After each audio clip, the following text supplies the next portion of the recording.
From the University of Notre Dame, I'm Andy Fuller, and these are Notre Dame Stories. Well, commencement season is here, and before the class of 2022 takes center stage in Notre Dame Stadium, we sat down with the valedictorian of the class, Devin Diggs, to hear his Notre Dame story.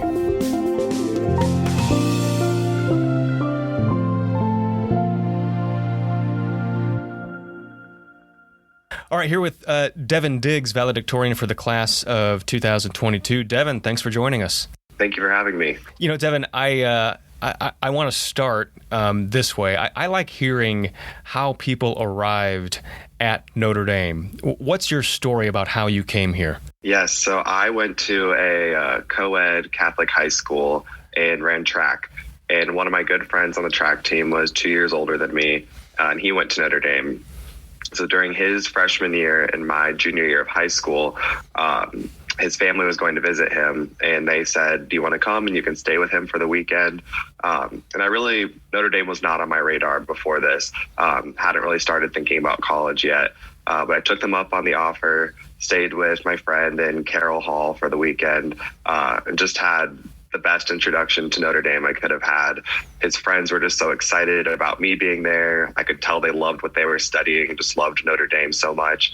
After that visit, it was really hard to seriously consider other schools. It was almost like I was measuring every other school up to Notre Dame, and no other school quite hit the mark like Notre Dame did.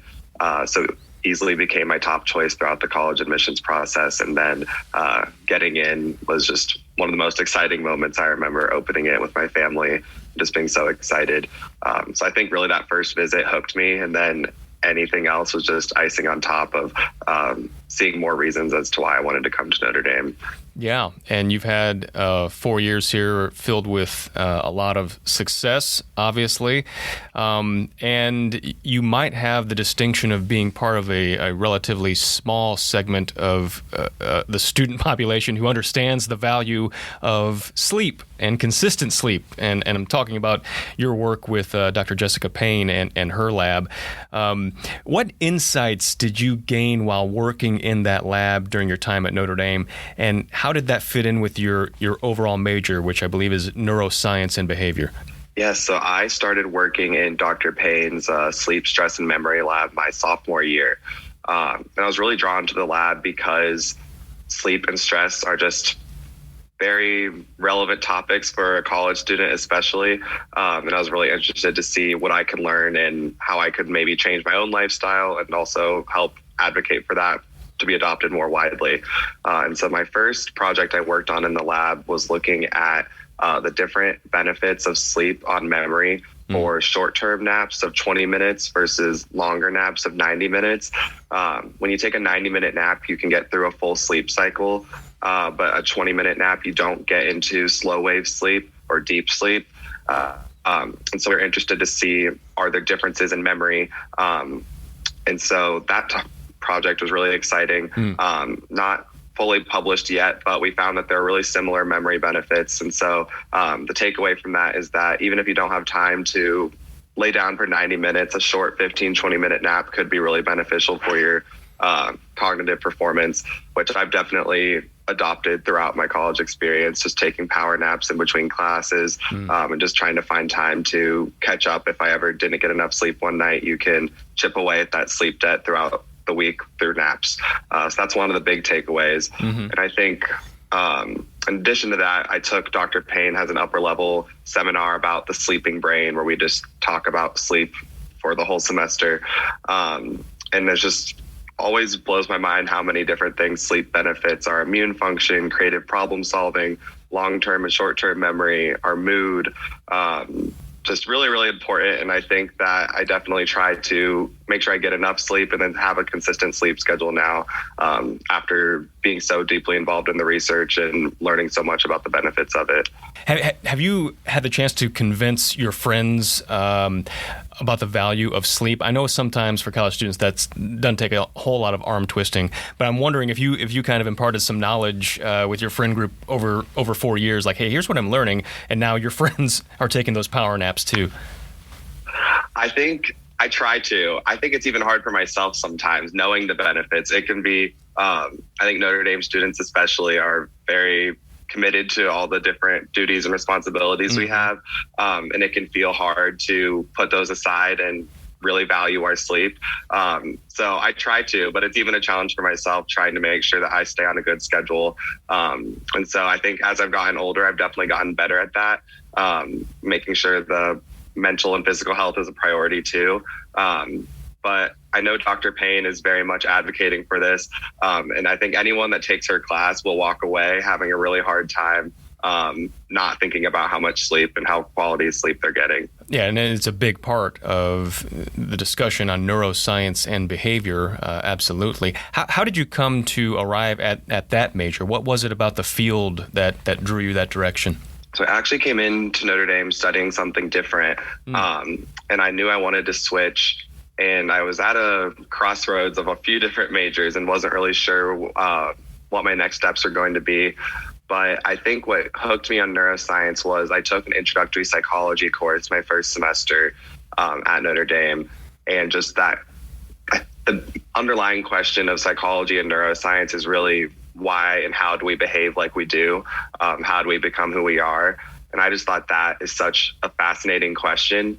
And to be able to tackle it from a psychological perspective, a biological perspective, neuroscience is really the field that's doing that with so many different angles.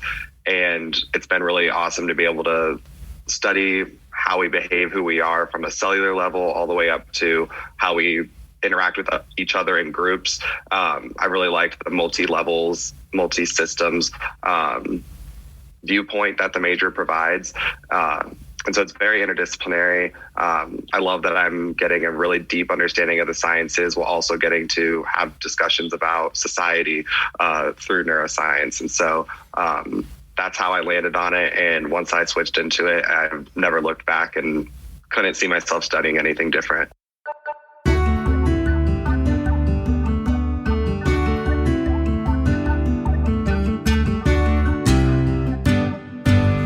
Let's talk about life after graduation for just a second. You landed a very prestigious internship in Washington, D.C. I wonder if you could talk to me a little bit about that and what you hope to gain out of it. Yes, so I will be working for the Substance Abuse and Mental Health Services Administration in D.C. They're the nation's agency tasked with kind of leading the federal response to behavioral and mental health in the country.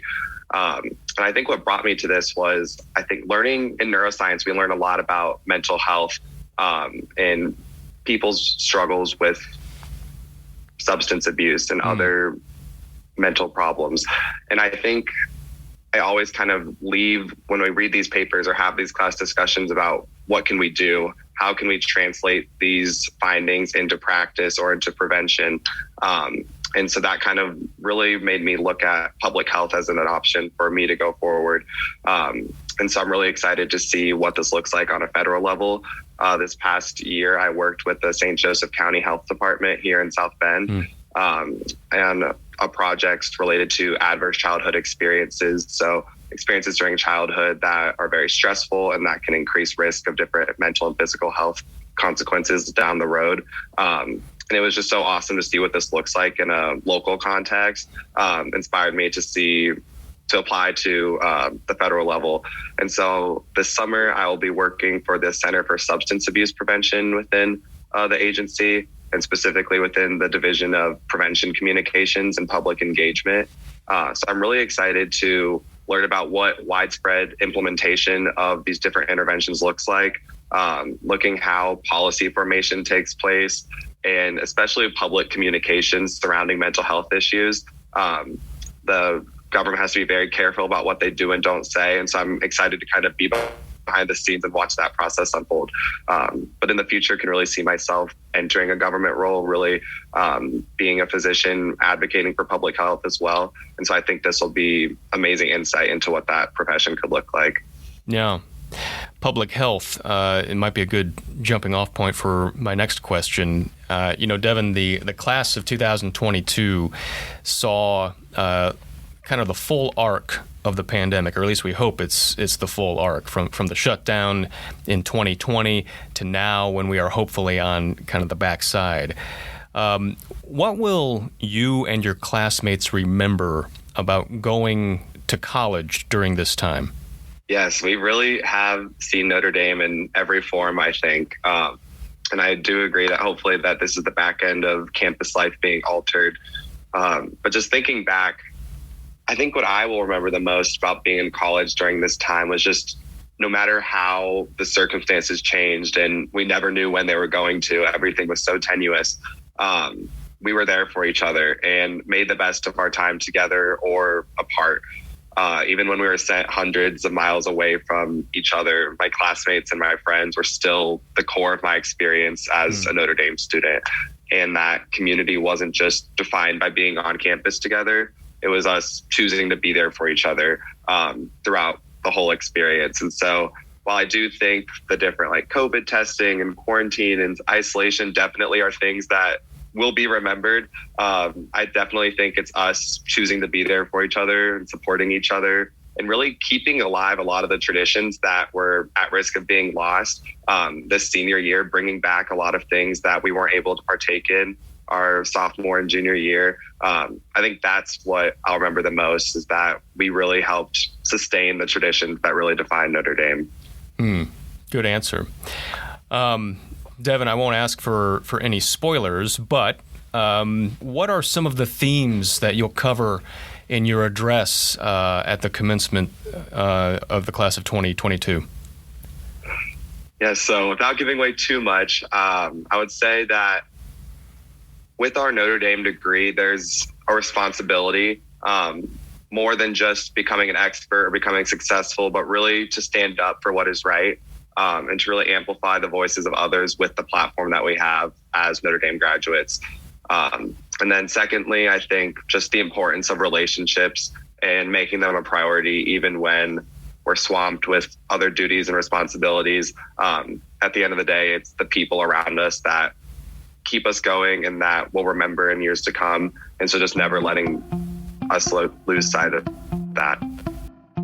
I'm looking back and just really, really grateful for all the opportunities that have been placed in front of me and all the people that I've been able to connect with. It's a sad place to say goodbye to. And so I'm glad that the last 4 years have been how they have been. Devin Diggs, Valedictorian of the class of 2022. Congratulations, and thanks for joining us. Thank you again. As always, thanks for listening. This episode serves as our last of the season. We'll share a couple of special episodes over the summer, then return to our regular schedule when the next academic year begins in the fall. Notre Dame Stories is produced by the Office of Public Affairs and Communications. I'm your host, Andy Fuller. Our music is by Alex Mansour.